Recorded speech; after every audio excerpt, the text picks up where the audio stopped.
Hello. How are you? Today I'm going to explaining a physics problem to my mom because she's a very good person and my dog who is very upset. So, to start off, to give you the general premise of the problem. So you know how rocket ships, they have the main rocket ship and then they also have like extra booster engines that can come off? So, imagine this. A rocket ship goes up and it's going up into the air at a rate of 9.8 meters per second squared. That's the acceleration. And this is both the rocket ship and the rocket ship engine together. And then 4 seconds in, 4 seconds in, the rocket ship engine has done everything that it can, and it's not really helping anymore, so it breaks off, and then it goes off on its own trajectory. It goes up a little bit with the inertia, and then it comes back down to Earth.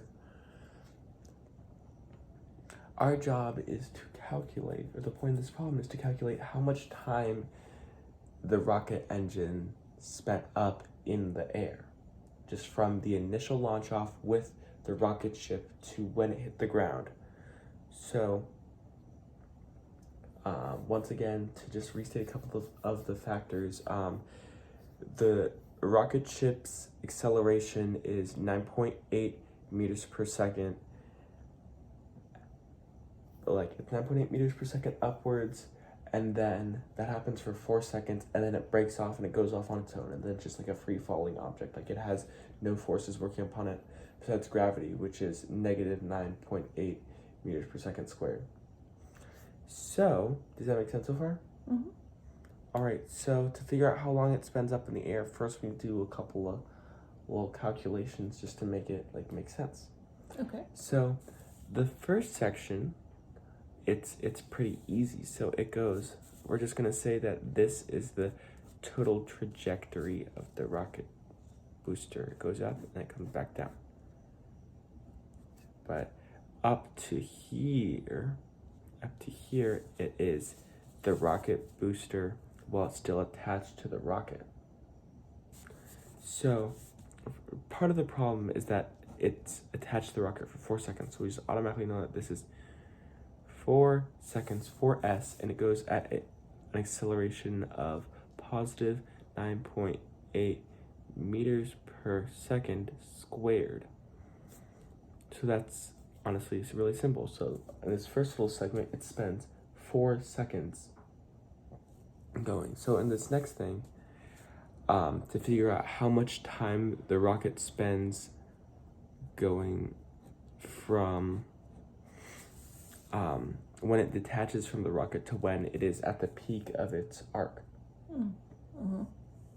So to figure that out, we need to, since we know that it'll be decelerating at a rate of negative 9.8 meters per second squared because of gravity, we need to figure out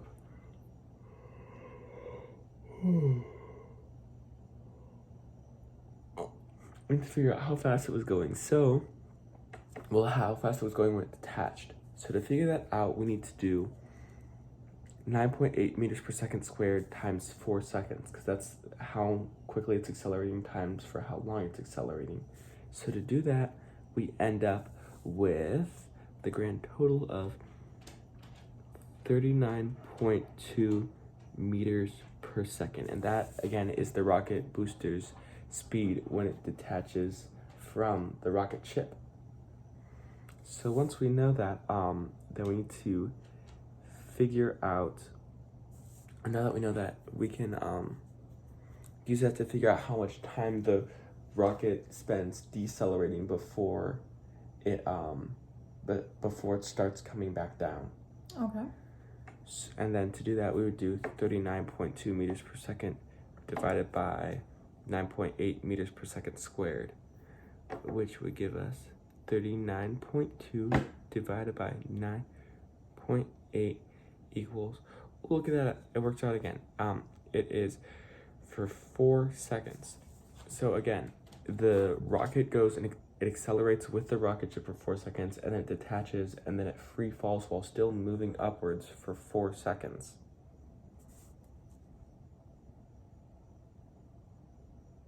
So, now that that has happened, now we just need to figure out how much time the rocket spends just like free falling, going downwards, like after it's reached the arc of it, the peak of the arc of its height. So it's sort of confusing. There are a bunch of different ways that we can do this, but then actually the easiest way to look at this is a formula for the velocity. First of all, we know it's going to be accelerating downwards at negative 9.8 meters per second because it has to do with gravity. So negative 9.8 meters per second squared, negative 9.8 meters per second squared.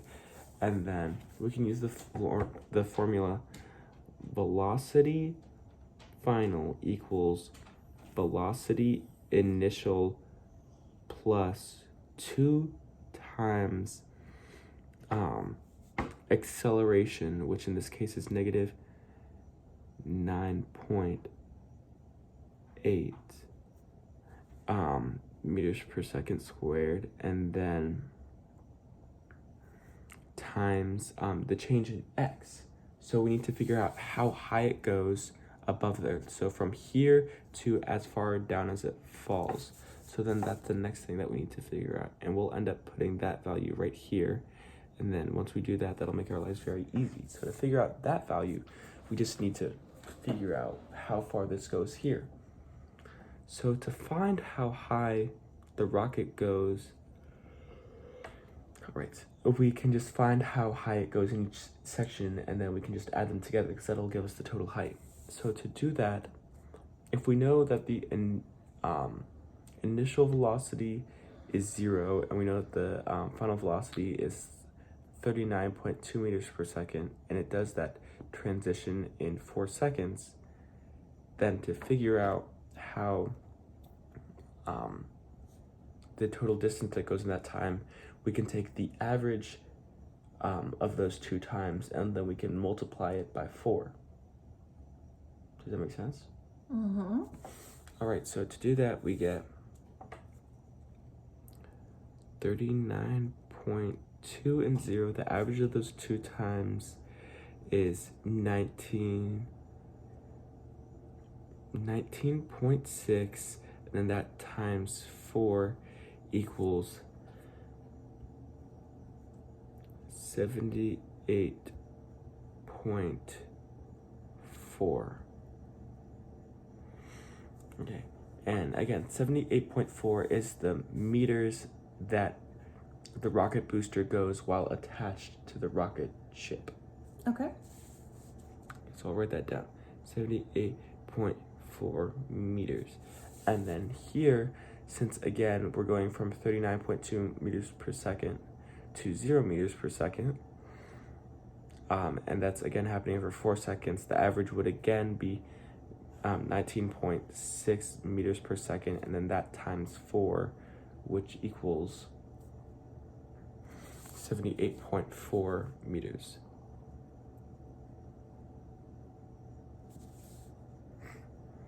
So to get the total distance, we would just add the distance, or to get the total height, we would add the height that the rocket booster goes while attached to the rocket ship, and also the height that it goes while detached from the rocket ship, but still going upwards, which is 78.4 plus 78.4, which equals 156.8. So it goes up a total of 156.8 meters. So here we can put 156.8 meters. But the real valuable thing about that is that now we have the final piece of data for our equation. We make it negative 156.8. So we know that the velocity of 0, or the initial velocity that we're calculating right here, is just equal to 0 because it's not moving at all. So that means that the V final equals 2 times 9.8 times 156.8. And then we can work that math problem until, may I please see that?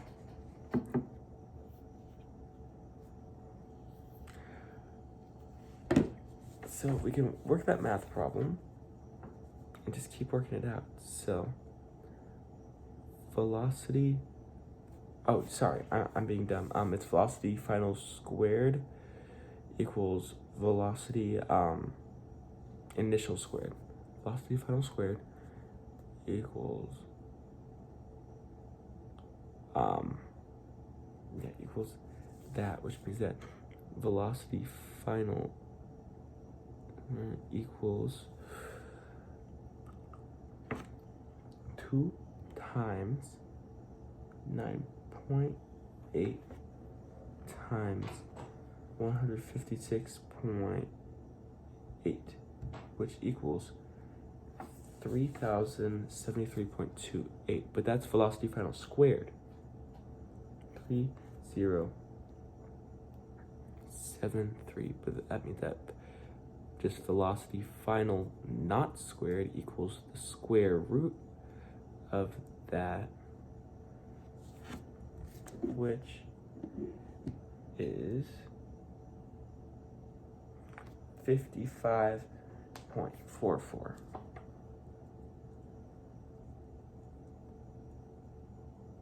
So again, the final velocity is 55.44 meters per second squared. So now that we know the velocity and or the final velocity, and we know the acceleration over time, to find the time, we just have to divide the final velocity by the acceleration. Does that make sense? Mm-hmm. Okay. 55.44 divided by, and again, it's accelerating at 9.8 meters per second with gravity, or meters per second squared. That divided by 9.8, and then that means, or that will tell us that it travels, that it's traveling down for 5.66 seconds. So now we know that this part is 5.66 seconds. That's the time that it spends going from the peak of the arc to hitting back down on Earth again. Mm-hmm. So to find the total time, then we can do 4 plus 4 plus 5.66, which equals 13.66, and then that is our final answer. It takes 13.66 seconds for the rocket to go off with liftoff, go all the way up to its peak height, and then come back down, or for the rocket booster to do so. The rocket ships hopefully on Mars. Does this make sense? Yes. All right, thank you. High five.